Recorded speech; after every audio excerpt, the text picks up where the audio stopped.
Recently, via our Twitter page, we asked, what was the first World Cup you can remember? The response was staggering, and much greater than we could have ever imagined. Indeed, one of the most common answers was the 1982 tournament in Spain. For many, that year's competition showcased football at its best, attacking, creative, and of course with its fair share of controversy. It is a tournament which has led some critics to believe it to be the best of all time.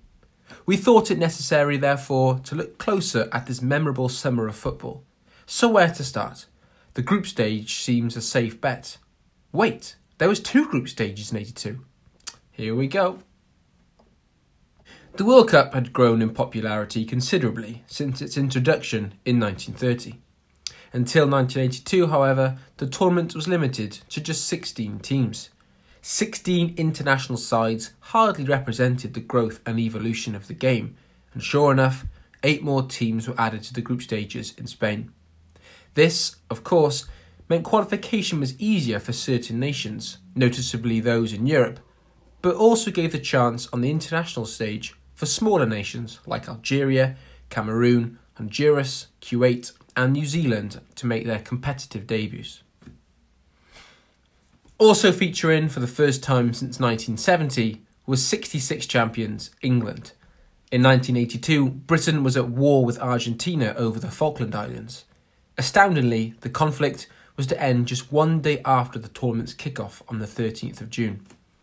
Nevertheless, the lead-up to the competition was dominated by the relationship between the conflicting nations and provided the possibility that either the qualified British nations, Northern Ireland, Scotland and England, or defending champions Argentina would boycott the finals. FIFA was firm in its stance on the war in nations, and neither would leave the tournament.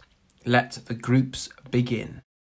The 1982 tournament is full of remarkable stories, and each group holds some of the World Cup's most intriguing spectacles. It only seems fair to look at each group one at a time. In Group 1, Poland and Italy would progress, with African newcomers Cameroon missing out on qualification via goal difference. For the Italians, however, the years in the run-up to the tournament had been overshadowed by a match-fixing scandal. Sound familiar? Star striker Paolo Rossi had been banned for 3 years for his major role in the Tottenero scandal, only to come back a year early to play for the Azzurri in Spain.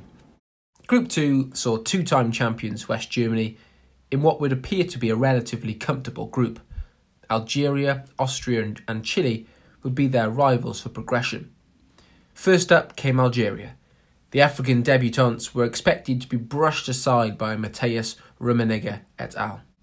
Yet somehow they managed to defeat the Germans 2-1 in Gijón. The shock would rank alongside the greatest in World Cup history and show the world that African nations were here to stay. Defeat left the Germans on the edge of elimination, and only a victory over all but qualified neighbours Austria would maintain their place in the tournament. What followed became known as the disgrace of Gijón. A narrow 1-0 West German victory the day after Algeria's win over Chile meant both European nations would progress to the next round. The lack of effort and negative approach from both sides came under enormous scrutiny. German and Austrian commentators refused to comment on the game, and the fans inside the stadium let their feelings known via chants of "out, out," as well as some in support of the Africans' Algeria. The full-time whistle was blown, and West Germany would progress to the second group stage. The third and fourth groups saw less controversy, but plenty of goals. No game saw more than when Hungary faced El Salvador in Elche. A 10-1 drubbing in favour of the Hungarians drew comparisons to the magical Magyars of '54. Despite a record victory, the East Europeans would struggle to compete thereafter with Euro 80 runners-up Belgium and Maradona's Argentina. In Group 4 was England.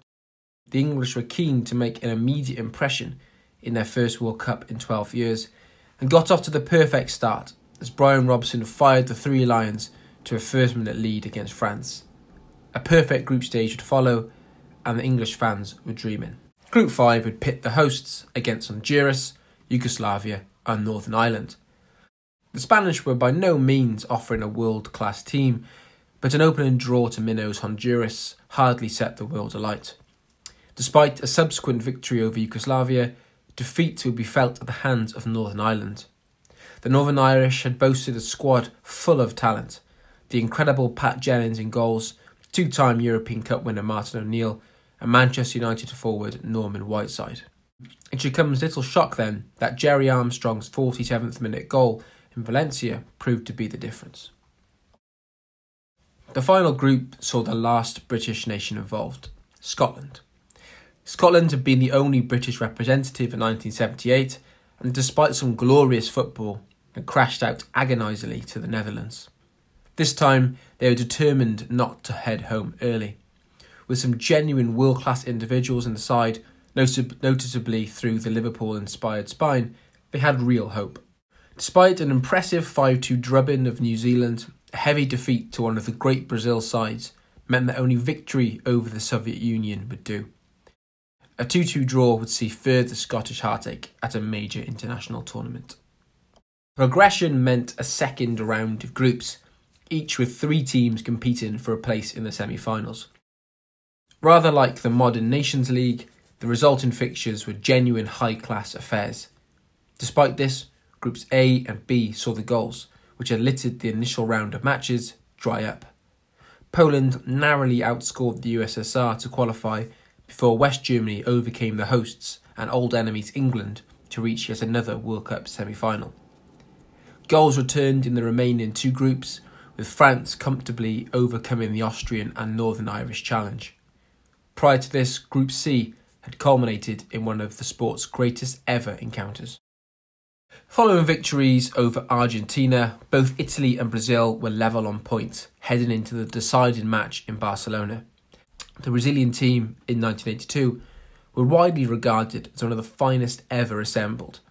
With superstars like Zico, Socrates and Falcao amongst their ranks, many expected the Seleção to win their 4th World Cup that year. The Italians, however, were well drilled and boasted world-class players of their own. A Juventus-dominated 11 with legendary goalkeeper Dino Zoff between the sticks would be a match for anyone. Paolo Rossi scored a dramatic hat-trick to win the game 3-2, as Brazilian defensive frailties were exposed for the first time in the tournament.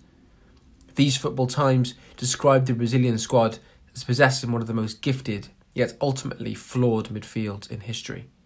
Tactical naivety, when it really mattered, was to be one of the game's most remarkable sides' downfall.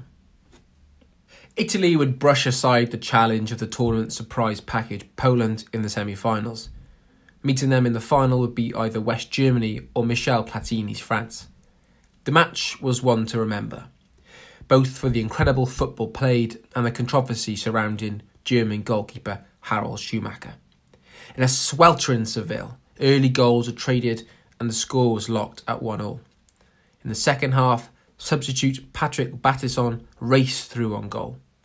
The bouncing ball was knocked past Schumacher and an open goal would surely follow. However, the goalkeeper took matters into his own hands, or hip, and he turned to heavily catch the Frenchman in the head.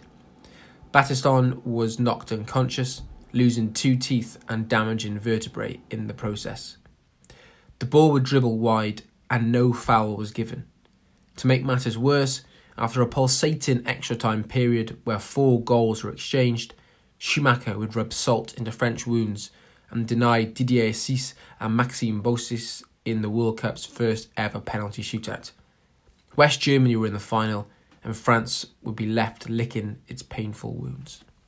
The final saw the jaded Germans face off against a revitalised Italian machine. Defensively, the Italians were outstanding, and their combative nature would prove too powerful for their European neighbours. After Rossi's 57th minute opener, the game's most memorable moment took place as Marco Tardelli flicked the ball onto his left foot and unleashed a powerful drive past a flat-footed Schumacher. The goal was good, but the celebrations were on another level. The pure emotion etched on Tardelli's face was a sight to behold, as decades of Italian World Cup frustration was all but forgotten. West Germany's Paul Breitner would add a consolation after Italy's third, but it was too little, too late. The World Cup was over. Italy were champions once again. So why write about the 1982 World Cup? For many critics, the tournament in Spain was perhaps the greatest ever. It has left a strong legacy on many fronts. Firstly, the tournament was the first to feature 24 teams. It was a dramatic move by FIFA to increase the number of competing nations, but ultimately it proved to be a shrewd one. This would, of course, help the Confederation in its eventual growth to 32 and soon 48 teams. The Algerian victory over West Germany and the positive performance of minnows, Honduras and Cameroon showed that the game was truly global and not confined to Europe and South America. The disgrace of Gijón would mean that deciding group matches would be played at the same kick-off time in future tournaments to rid the opportunity for farce and corruption. Above all, however, was the football. The 1982 edition of the sport's greatest prize showcased the beautiful game at its most beautiful. Goals were found in abundance, and future World Cups would learn from its glorious example. The best ever? You decide.